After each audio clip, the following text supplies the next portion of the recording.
I'm John Skinner, and the supplements material in my book Fishing the Bucktail, and the book covers bucktailing from surf and boat for a variety of species including striped bass, bluefish, and fluke. I'm fishing a 3/4 ounce bucktail, and it's tipped with a small piece of gulp worm and a little piece of squid. I'm in about 20 feet of water, so it's important that I let the bucktail go all the way to the bottom, and you'll notice my retrieve. I'll be taking a few twitches here and there, and as soon as I think it's come off the bottom a little bit, I drop it right back down because porgies are pretty much hugging the bottom all the time, and I want to stay definitely within 2 feet of the bottom. I like using bucktails on the porgies because they seem to cull out the larger fish. I don't need to carry hooks and sinkers, and just overall it's a little more fun for me to catch them this way than just to do regular bottom fishing, and it is very effective.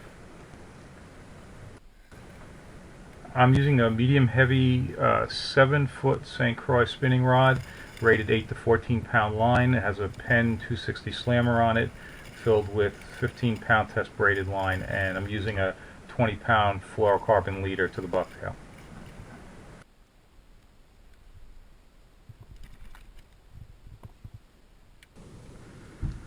I'm anchored in this video. You can see there's a fair amount of current, and I'm in eastern Long Island Sound. I could easily do this drift fishing, but it's just a little bit easier to anchor. I don't have to keep paddling up on the structure.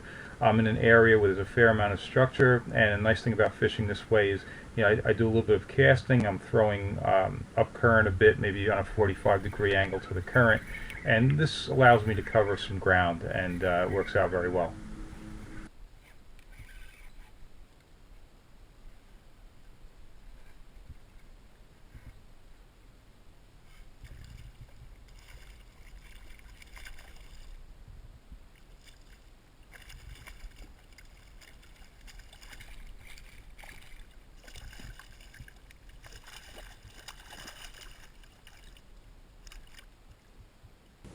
This one's not hooked very well, so I'm being kind of careful getting it in the boat. You could net these things, but I try to avoid using a net if I can, just one less piece of equipment. Yeah, you'll notice I am using squid. Sometimes I don't, if I don't have any on me, and sometimes I'll go out striper fishing and I'll decide I want a few porgies, and I'll just use a small piece of gulp or a small strip of pork rind, and that often works. And I started bucktailing for porgies because I noticed that when I was bucktailing for stripers, many times I would catch a couple of porgies, usually really nice ones. So I said, this would be a nice way to add a couple of nice fillets to the catch. So I started bucktailing for them, and it's worked out very well.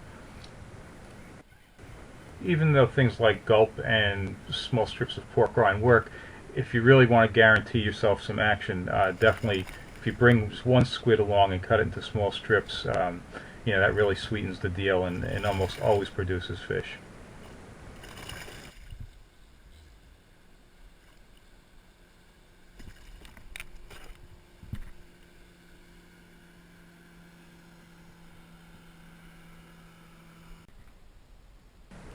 So porgies are great eating, but a lot of people complain that they're bony, and yeah, they are, but if you fillet them the right way, you can do it in such a way that it's easy to fillet them and there are absolutely no bones, and you get beautiful fillets that are just excellent for frying or however you want to make them.